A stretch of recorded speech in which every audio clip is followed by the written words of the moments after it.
the place tonight. Breaking news as we speak, including Lara Logan's powerful rebuke of the media, a risk that may cost her a future. And also the lawyers for Nicholas Sandmann. Lynn Wood, yesterday filing a $250 million lawsuit against the Washington Post. He joins us tonight with an exclusive interview. But we begin tonight with this breaking news. Empire actor Jussie Smollett has been charged with felony disorderly conduct for allegedly filing a false police report. Now, this is a Class 4 felony, punishable by up to 3 years in prison. It's a major decision now by the prosecutors, and it comes as newly uncovered surveillance video. Look at this. Shows the two brothers that have allegedly testified before the grand jury today, paid by Smollett to stage the assault. And they're purchasing multiple items that were used in what now looks like a hate crime hoax, including glasses, a ski mask, even a red hat. And earlier today, these two men literally testified before the grand jury against Smollett.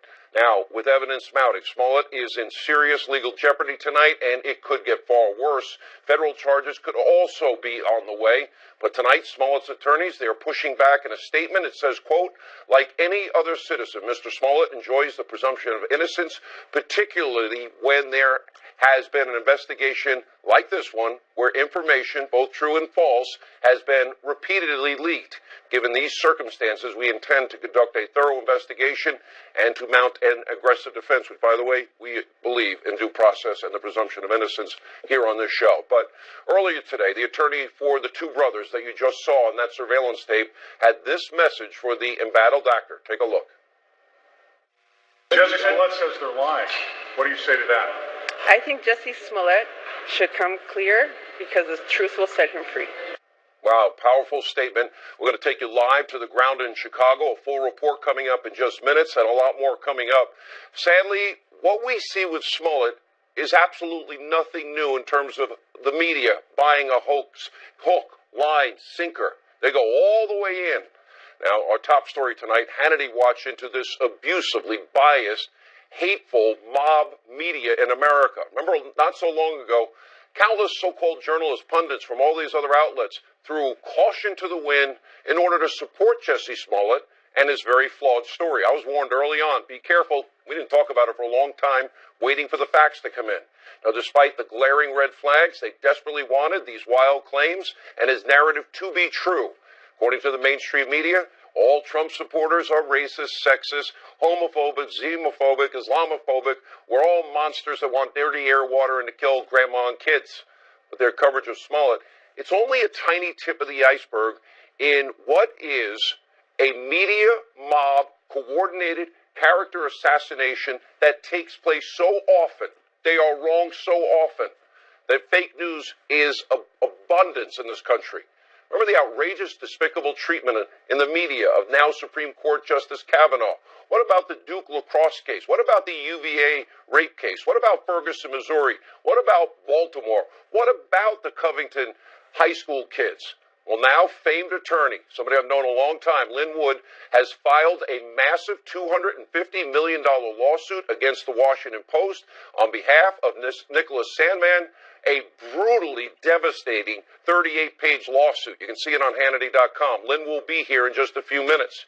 Now, his newest client, a 16-year-old, 115-pound Covington High School student who was absolutely vilified by this media mob after he was videotaped standing, saying nothing, smiling, and trying not to react to all that was going on around him. As you can see, a 64-year-old Native American activist drumming right in his face and screaming rather loudly in his face, despite showing incredible, amazing, great restraint and staying calm and doing absolutely nothing wrong. Nicholas Sandmann was repeatedly smeared, slandered, his character assassinated, over and over again and again on a national stage. They falsely reported that Nicholas Sandmann approached the Native American activist. It was the other way around. They falsely reported that Nicholas Sandmann was a racist and disrespectful and mean-spirited and even physical. All of that's not true. They did all of this based on what was only a short, inconclusive, 15-second clip, which showed absolutely nothing. But from print media, Hollywood actors and actresses, Democrats, cable news, major networks, non-stop, absolute, complete pile-on. Fake news, character assassination against a 16-year-old kid that it turns out did nothing wrong, except maybe wear a MAGA hat. Watch this. Some students harassing an older Native American man, a Vietnam vet, in the midst of a special ceremony. But Native American advocates say the video speaks for itself. He got caught doing something that was incredibly racist and disrespectful. It sounds like the main one who was standing right in the face of the Native American leader is already regretting some of those actions. There were a lot of people who said that, build the wall, said that was shouted. These actions of our students are inconsistent with the teachings of our church. And they're all jeering and they're dancing. He's got this smug look on his face. And that's not like everyone that sees that smug look wants to punch that kid. That young man there does not look like someone who is appreciative and considerate of this culture and this chant going on. I blame that kid. What a little smirk face. And while the media mob was besmirching the character of this young Covington High School student, they essentially ignored the group of Black Hebrew Israelites. We have it on tape. They could have found it in 5 minutes, that were shouting at the kids vile, racist, homophobic comments at Sandman and his classmates. Nicholas Sandman never responded under the most difficult circumstances. The only thing he responded was to encourage his fellow classmate not to respond. Watch and listen. This is the religion of America. Let's make America great again. A bunch of child molesters. That's right. Just like your damn Donald Trump. Look at all these dusty crackers with that racist garbage on. Look at these dirty crackers. Wow. All the media had to do was a little bit of work. Ask a few questions. They had easy access to this tape. But the media mob, they chose to rush to judgment, deny due process, guilt by accusation, and vilify and destroy the reputation of a 16-year-old kid and others. After all, he was wearing a red "Let's Make America Great Again" hat and attending, he's pro-life, a March for Life rally, which according to so many in the media, that's a vile, bigoted act. Watch this. It has become an invitation for confrontation. Some have even referred to the hat as a modern-day version of the Confederate battle flag. The hat in some ways represents, for many of us, a kind of racial animus. The MAGA hat carries a certain connotation that provokes a conditioned reaction from many people, especially from marginalized people. Just think about the symbol of that red hat. When I see the Make America Great Again hat now, Chris, I am triggered. Nicholas Sandman's public persecution was widespread, all on various, almost all liberal media outlets. But the Washington Post, they were one of the ones that led the way. And Sandman's suit affirms that. Listen to this, a 38-page brutal takedown. The Post bullied an innocent child with an absolute disregard for the pain and destruction these attacks would cause to his life. And, quote, the Post wanted to lead the charge against this child because he was nothing but a pawn in a political war against their political adversary. Harvard law professor Alan Dershowitz believes, and I agree with him, this is a very reasonable case with a really good chance of coming out in favor of Nicholas Sandman against the Post, by the way, and I'd predict others. There is a ton of precedence in this. What we see with Sandman is nothing new. You know, I met Lynn Wood, who's going to join us in a minute, in 1996. Before the year I started here at the Fox News Channel, I started in October of 96 after the Olympics was in Atlanta. He was representing Richard Jewell. 1996, in the immediate aftermath of the Olympic bombing, Richard Jewell was heralded and considered a hero after he spotted a suspicious bag. He pushed people away from the scene. He literally single-handedly saved countless lives in the process. But then the Atlanta Journal-Constitution, they pointed the finger at Richard Jewell, writing that hero guard may have planted the bomb. The media mob all piled on in that case, too. Why? Because they said he fit the vision or the profile of a lone bomber, single white man, and he lived with his mother. I happened to be on the air at that time in Atlanta. I found out later, I didn't know it at the time, Richard Jewell was actually listening to my radio show. He told me later I was the only person that didn't rush to judgment because I thought it was ridiculous. Well, just because he lives with his mother doesn't make him out to be a terrorist. I learned a valuable lesson. It has served me so well ever since. In the end, it turned out the media mob was dead wrong. I was right, Jewel was innocent, and he was a hero. Linwood likely made him a very rich man. I haven't seen the settlements. Sadly, to this day, I believe that Richard died. He died at the age of 44 from a heart attack. I guarantee you, they say stress contributes to heart attacks. I strongly believe in my heart, no medical assessment, that this so devastated Richard Jewell that it probably increased the stress load, which led to an early death. Now, we cover every controversial case. That lesson taught me not to rush to judgment in the Duke Lacrosse case, the UVA rape case, Ferguson, Baltimore, Trayvon, and George Zimmerman, even the Russia collusion hoax. The media goes in their direction. They're being proven wrong. The Cambridge police acted stupidly. Even vetting Obama, who the media mob loved and refused to do. I did what they would not do. Time after time, this mob gets it wrong again and again. And the media and their friends on the left are always happy to smear, slander, besmirch anyone and everyone as long as it fits into their divisive political narrative. Now, this has been the case for decades, but it's never been this bad. In the era of Trump, it has become obvious more than ever. Let's take a look. Is this president trying to impersonate Hugo Chavez, Recep Tayyip Erdogan, Vladimir Putin? He's not of sound mind. That's somebody that clinically you look at and say, there's something wrong there. Donald Trump, again, being a schmuck. We can surely say his words have absolutely emboldened white supremacists. He has given oxygen to racists. I think you're elevating Trump to evil, whereas having raised 3 kids, I just think he's a giant toddler. Is it possible that she's not concerned with his mistresses because she was one of them? Is that possible? We can no longer say Trump's the bad guy. If you vote for Trump, you're the bad guy. Every second, every minute, every hour of every day, of every week, of every month, of every year since Trump's been president. By the way, former CBS journalist, great journalist, incredible bravery, Lara Logan summed it up perfectly. Take a look. The media everywhere is mostly liberal, not just in the U.S. But in this country, 85% of journalists are registered Democrats. So that's just a fact, right? No one's registering Democrat when they're rarely a Republican. So the facts are on the side of what you just stated. Most journalists are left or liberal or Democrat or whatever word you want to give it.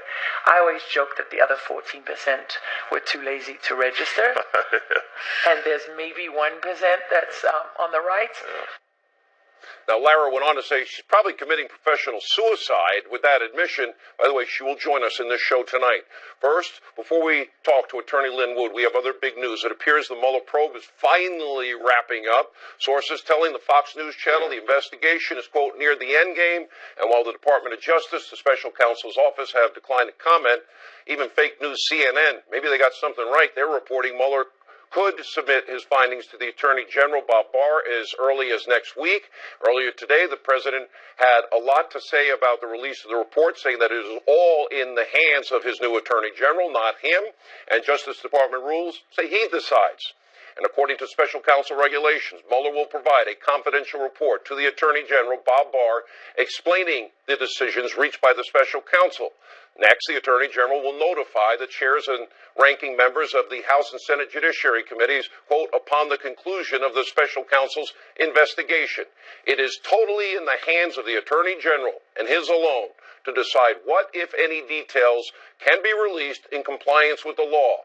He can control the timing of that notification over, quote, legitimate investigative or privacy concerns. Now, also remember, these regulations, they were presented to Congress, 2 decades ago by Democrats. Janet Reno, the AG, Deputy AG, Eric Holder. That was after the Starr investigation. They were designed to make the special counsel more accountable to the public. But now, ironically, these same people who were outraged at Starr's authority and the release of that report are the same ones wanting to give Mueller free rein over President Trump. By the way, next week the president and we will be with him. We'll have an interview with him in Vietnam. an important summit about the denuclearization of the Korean Peninsula with Kim Jong-un, would it not be wholly inappropriate to actually release the findings when the president's out of the country participating in these high-stakes negotiations on such an important topic? Well, we also know, and I've always suspected, maybe I'll be proven wrong, Mueller's team of Democrats would love to undermine the president in any way they can. We'll have more on this later in the show. Also, huge breaking developing news by Sarah Carter and John Solomon. But first, joining us now with more on this lawsuit and what is a media mob. I got to know him in 1996, one of the most tenacious attorneys in the country. If he sent me a letter of cease and desist, I'd beg for an apology. Lynn Wood is with us. Lynn, good to see you. Good to talk to you, Sean. Thanks for having me on. I meant what I said about Richard Jewell. I learned a lot. It has served me well. Let me say this to you. Richard Jewell always appreciated what you did for him, Sean. When the mob went after Richard, you were the sole voice in the media that urged caution and said, stop, investigate, get the facts, get it right. Nobody else did that. I look at Nicholas Richard was Sandman. always grateful to you for doing it.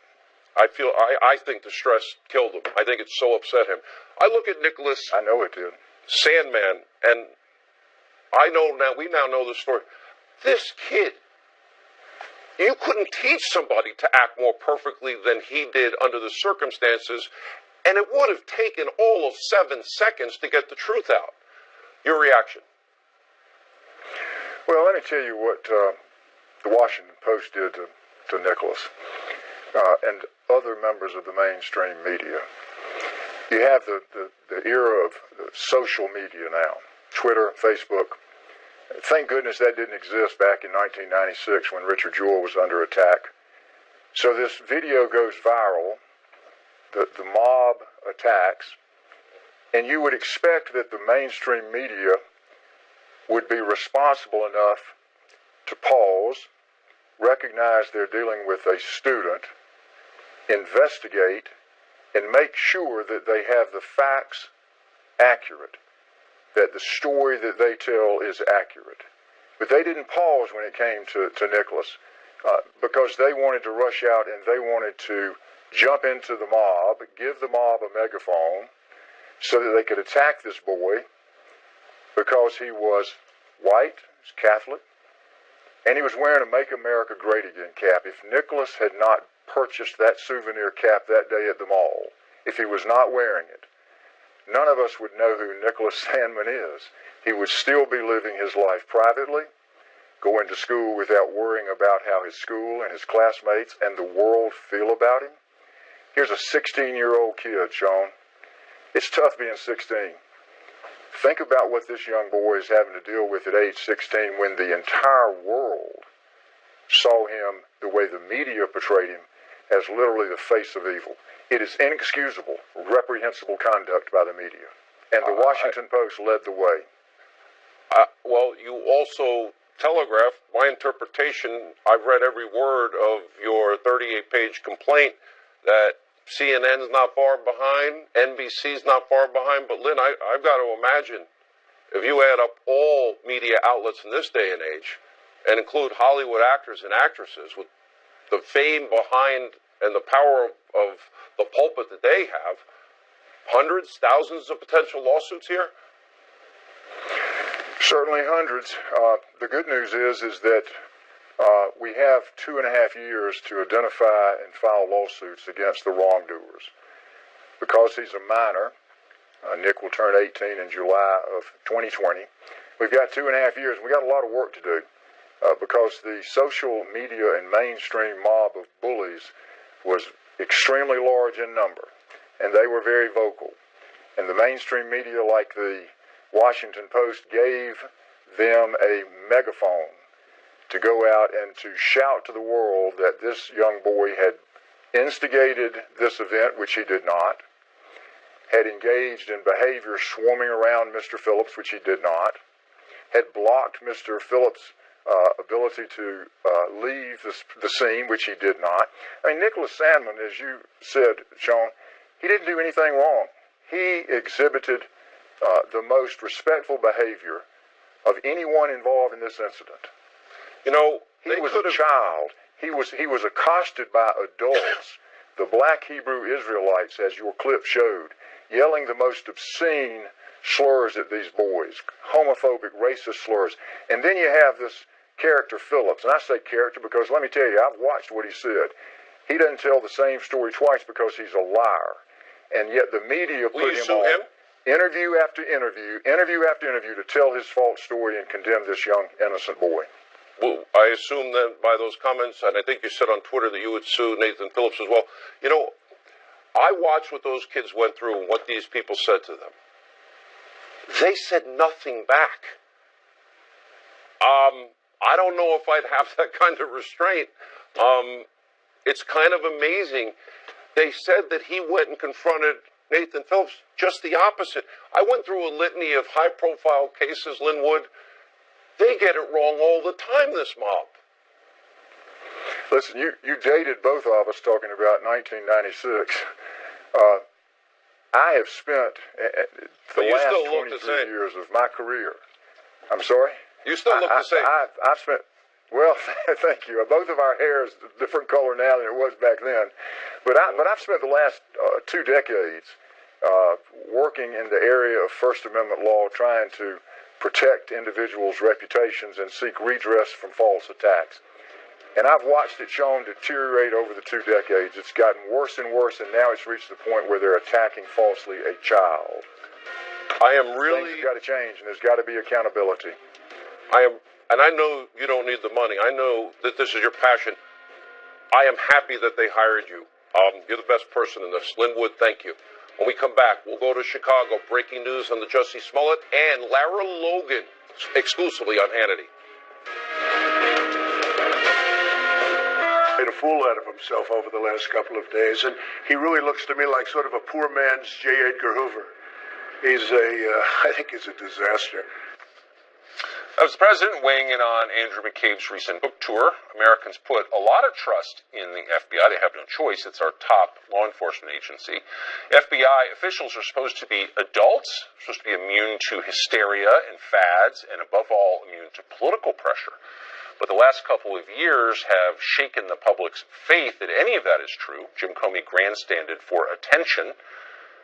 Sometimes he helped Hillary Clinton, other times he hurt Hillary Clinton, but it was always all about him. Peter Strzok and Lisa Page, we know, swapped hysterical texts that were also dumb. And when it comes to Russia, Andy McCabe sounds worse than any CNN anchor. Here's one selection. I don't know that we have ever seen in all of history an example of the volume and the significance of the contacts between people in and around the president and his campaign with our most serious, our existential international enemy, the government of Russia. Quick, define existential. I bet you can't. Of course you can't.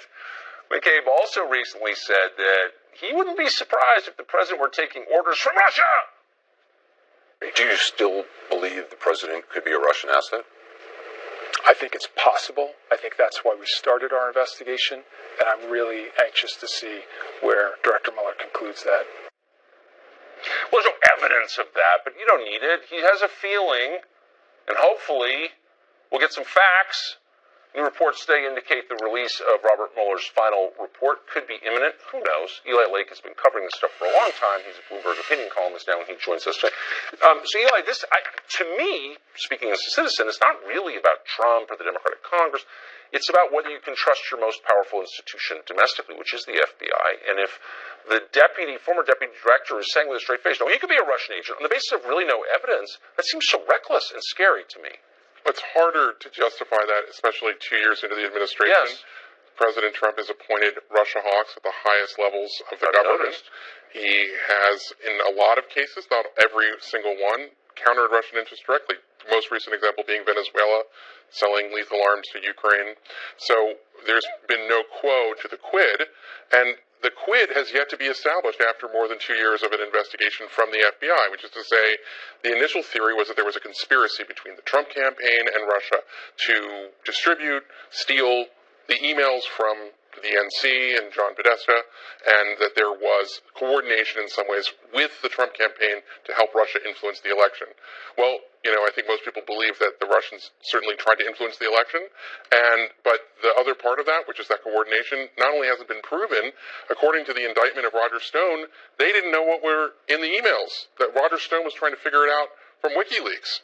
And the Trump campaign had asked Roger Stone to find out what was in the emails, if they were coordinating. Don't you think why would they have to go to Julian Assange? So if you really wanted to help Russia, you'd want to spike natural gas prices because that's the Russian economy. And the fastest way to do that would be to take the richest natural gas fields in the world offline with the Green New Deal. So I don't really understand. So the very people who are saying that the United States should stop the production of fossil fuels are claiming that Trump, who promotes the production of fossil fuels, is somehow on Russia's side. Like, it seems insane to me. Well, Russia, in fairness, Trump gets into trouble sometimes. I think in 2016, when he said, Russia, if you're listening, you should leak the Hillary emails and things like that. And there are moments where the Helsinki summit from last summer is another example where he will say things that I think most people, including myself, would sort of scratch their heads like, where is this coming from? Why is he being so deferential to Putin? But what we haven't seen is any kind of follow through in terms of the policy, but nor the bedrock interests. Yes, right. Nor have we seen the evidence that there was in all of these meetings that have come out and things that he's talking about and all these contacts. Well, we have yet to see anything coming close to that initial claim. So it just seems like, look, if you're Ralph Peters or some kind of, hysterical person on TV making hysterical claims, that's fine. But if you're the deputy director of the FBI, or just have been, or the director of the FBI, and you command a massive domestic army that's heavily armed and can crush and kill people, then you have an obligation not to be reckless in the things you say on cable news, right? Right. This was the first few months into the administration. I think the FBI really was freaking out. What's less understandable to me, and I think is completely baffling, is Deputy Attorney General Rod Rosenstein.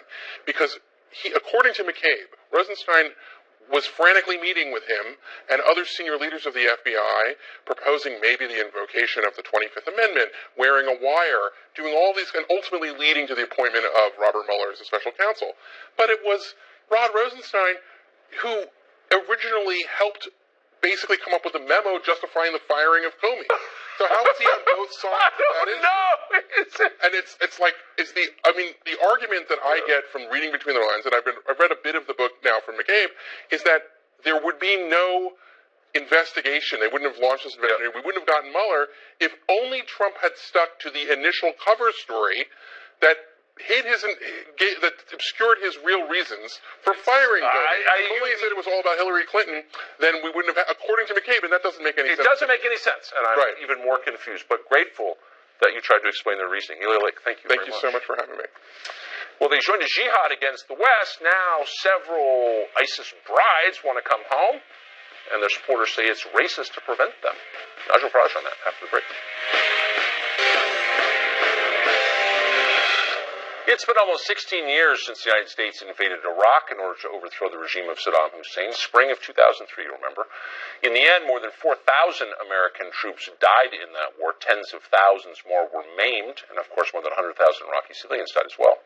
The whole thing cost this country more than $1 trillion, and the ripple effects are still obvious. In fact, it's really hardly a stretch to say that without the Iraq invasion, there would be no Syrian civil war, no ISIS, no European migrant crisis. And for that matter, there might be no President Trump, who ran against that war.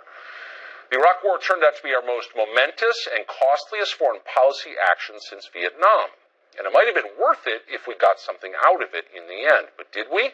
We didn't make the region safer. The weapons of mass destruction that justified the invasion never existed. And that's a fact worth remembering the next time the government and the New York Times align to assure you that something is absolutely true, for real. It may not be true. It often isn't true. But for a broader answer to whether it was worth it or not, there is a new 2-volume, 1,300-page study of the war and its consequences. It was produced by the Army War College and was released last month to very little notice. The conclusions of the study are grim. Years of warfare in Iraq failed to create a thriving democracy there, or even really a stable government. Our much-vaunted coalition of allies didn't work very well, since most allies sent only token forces, too few to be useful. A handful of countries did all the real work. Keep that in mind when they tell you how critical NATO is. But the most damning part of the report is its conclusion that the Iraq War really only had one winner. The winner was not America, it wasn't Iraq. According to the report's authors, quote, an emboldened and expansionist Iran appears to be the only victor of the Iraq War. Oof. Will any of these lessons get noticed in Washington? Well, almost nobody has paid any price at all for embroiling this country in the Iraq disaster. The biggest advocates of the war are still around, and amazingly, many are still influential. Bill Kristol, Max Boot, John Bolton. Many of these people want to repeat the Iraq War on a larger scale if they can in Syria or Libya or Yemen or Venezuela or Iran itself. They've learned nothing, and they may get their chance to do it again. But before they do, they ought to write a book report on the Army War College report. ISIS has been all but destroyed in Syria, and now followers who gleefully abandoned the West and went over there to help are trying to slink back home. Hoda Muthana is one of them. She fled the U.S. to join the caliphate and marry an ISIS fighter. Now she says she deserves to return without any serious punishment. I don't know. I thought I was doing things correctly for the sake of God. And when I came here and I saw everything with my own eyes, I realized that I made a big mistake. And I know I ruined my future and my son's future, and I'm deeply, deeply regretting. Do you think you deserve a punishment for what you did? Maybe therapy lessons, maybe a process that will ensure us that we'll never do this again. Therapy, since you'll never join ISIS again. Okay. As in the case of many issues, the UK is dealing with the same problem, but it's even worse over there. Their former ISIS bride is not even sorry. Many are not sorry at all for what they did, but still want to come back and no doubt live off taxpayers they waged jihad against. Watch. I think a lot of people should have sympathy towards me for everything I've been through. You know, they don't really have proof that I did anything that is dangerous. They had beheaded people. There were executions. Yeah, I knew about those things, and I was okay with it. I did have a good time there. It's just that then things got harder. Please don't give up on trying to get me back. I really don't want to stay here. Yeah, I was okay with the beheadings, but you should feel sorry for me. Now, so far, these people have been kept from returning to the UK, but at least one columnist has already called that racist. Nigel Farage once led the UK Independence Party, of course, and he joins us tonight. Nigel Farage, thanks very much for coming on. So how much would you have to hate your own country to publicly argue it is, quote, racist not to allow someone who approved of beheadings while living with an ISIS fighter back into your country? Yeah, I mean, this is the whole thing about international law. So if we were to say, as a country, to Shememba Begin, she can't come back to our country, we're taking your passport away, we would be making her stateless, and that is what our political class are scared of doing. But the fact is, she chose to leave us, she worked with a direct enemy of our country, of our values. As far as I'm concerned, she's not stateless, she's Islamic State, and I don't want her back in my country under any circumstances. And for those that say, look, she was only a 15-year-old kid, she made a mistake, well, Christian forgiveness is based on people first repenting of their sins. And as you said, her casual attitude towards fighters who've been beheaded, as she found them in the bin, and she was okay with it. No, it's possible, always possible, to forgive people for sins, but they've got to recognise what they've done wrong first. I don't want her back, but I fear our country is much weaker than yours when it comes to defending our values, and I fear she is coming back. I mean, it seems, since you do live in a democracy, that there would be a market for some politician to stand up and say, I'm not hating anybody else, but my first job is to protect our citizens. Why don't you have a national politician who will say that? Well, occasionally one does say that, and then they get abused, as you say, called racist, called extreme, all the things I've been called over these years. There is a consensus amongst British politicians that you don't tackle these issues. It's too awkward. And of course, remember, we have a growing Muslim minority within the United Kingdom, and the fear is, if we say these things, we'll alienate that community and they won't vote for us in the future. And cynically, Tucker, that, I think, is at the top of the list. I mean, it's hard. I mean, maybe the majority of British Muslims support ISIS. I would doubt it. I mean, I'm sure there are a lot of reasonable people who, see this kind of behavior as discrediting to them and wrong. I mean, I would certainly hope so, but also sort of like, who cares? Shouldn't somebody be brave enough to tell the truth that that's just wrong behavior? And this is a very important point. The vast majority of British Muslims, are integrating into our way of life. They're appalled by what ISIS have done, by what this young woman has done, because it makes their lives in their communities more difficult and tougher for their kids to integrate. And the key here is, we in the West must not launch a crusade against an entire religion. We must launch it against the extremes of that religion and get moderate Islam on our side in this great battle. But you don't do that by being weak, you do it by being strong. That's exactly right. Nigel Frost, thank you very much for that. Thank you. Well, CNN is under fire from outside and from within for hiring a former Trump administration staffer. Is this the first political person hired by a news network? We'll investigate after the break. Plus, this is a Fox News alert. Jussie Smollett's legal team has released a statement in response to the felony charges filed by Chicago police. Quote, like any other citizen, Mr. Smollett enjoys the presumption of innocence, particularly when there has been an investigation like this one, where information, both true and false, has been repeatedly leaked. Given these circumstances, we intend to conduct a thorough investigation and mount an aggressive defense. End quote. Smollett does, of course, enjoy the presumption of innocence, but many of the things he said have already proven to be untrue. The New York Post headline for tomorrow says it all. No cheeky joke this time, just one word: liar. Well, the press, known, of course, especially the national press, and particularly CNN, for its scrupulous political neutrality, so it goes without saying that the hiring of a single middle-of-the-road former Republican staffer has people hysterical about bias. Former DOJ spokeswoman Sarah Isgur Flores was just hired by CNN as deputy political editor. According to that creepy kid who covers media for CNN, the staff over there were furious. One unnamed reporter called it a, quote, disaster, and said there were ethical implications to working for someone who publicly supported Trump.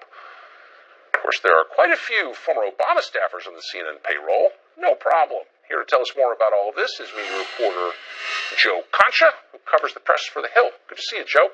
So, just for the record, Sarah Isgur Flores, I know well, and I think a lot of her, but my impression is never that she was some florid right-winger. I mean, I don't know, but I certainly don't have that impression of her. Is she, and why the hysteria over this? Well, she's worked for some pretty moderate Republicans, whether you're talking about Mitt Romney or Carly Fiorina. Obviously, she was Jeff Sessions' spokesperson. And you're right, the headlines are incredible here. CNN hires GOP operative with no journalism experience to coordinate its 2020 coverage. That was Fox. Esquire, CNN just set the new standard for corporate media's chicken stuff catering to Republicans. Again, CNN catering to Republicans. Every analysis and study I've seen has been overwhelmingly negative towards the president and the administration. But let's put it this way. Let's say CNN hired Valerie Jarrett's daughter, okay? And she was assigned to cover the Trump DOJ, despite having no journalism experience whatsoever. Do you think that Esquire, Vox, and all of these other publications would be going nuts right now over a hiring like that of somebody who has no journalism experience but obviously has a bias? And the answer is, we already know the answer because that actually happened in 2017. And you could go down the list. I mean, really? Look at George Stephanopoulos. Wow. Yeah. Well, of course you didn't. It was barely reported. I wrote about it, I think, 2 years ago, but there wasn't a lot of coverage on that. And again, we see what happened with Hugh Hewitt at MSNBC. Everybody was in an uproar because Andy Lack was trying to bring MSNBC too far to the right by giving Hugh Hewitt an 8 a.m. Saturday morning show for a half hour. He didn't even get the full hour. I was actually on the show. It was quite fun. And it was like, what are you doing? You're turning into Fox News. So that's what happens. You hire anybody from the right in left-leaning news organizations, and they go nuts because it's not conforming to the way things have always gone, like with George Stephanopoulos or like with David Shipley, who worked for the Clinton administration, went on to be a New York Times op-ed editor. And the list goes on, Tucker. I'm starting to think they're not really in favor of diversity. Well, it depends on what kind of diversity we're talking about, right? I mean, if we're talking about ideological diversity, where people are different, right? They're not into it. And And look, it was overblown. They're trying to say that Sarah Flores is going to oversee all of the 2020 coverage. No, she reports up to people, and there are several people that have the same title that she does. So it's just one person to try to balance things out a little bit. I mean, give CNN a little bit credit in that regard. But then again, I would say that I agree with the left's or left-leaning publications when they say you could have hired 100 other political editors here that can't be kind of compromised in any way, because we saw what happened at CNN, obviously with Donna Brazile, when she got her hands, not once, but twice, on town hall debate questions and passed them on to the Clinton campaign and said that was my priority over my priority with CNN. Unbelievable. Oh, Joe Concha, great to see you. Thank you. Good to see you.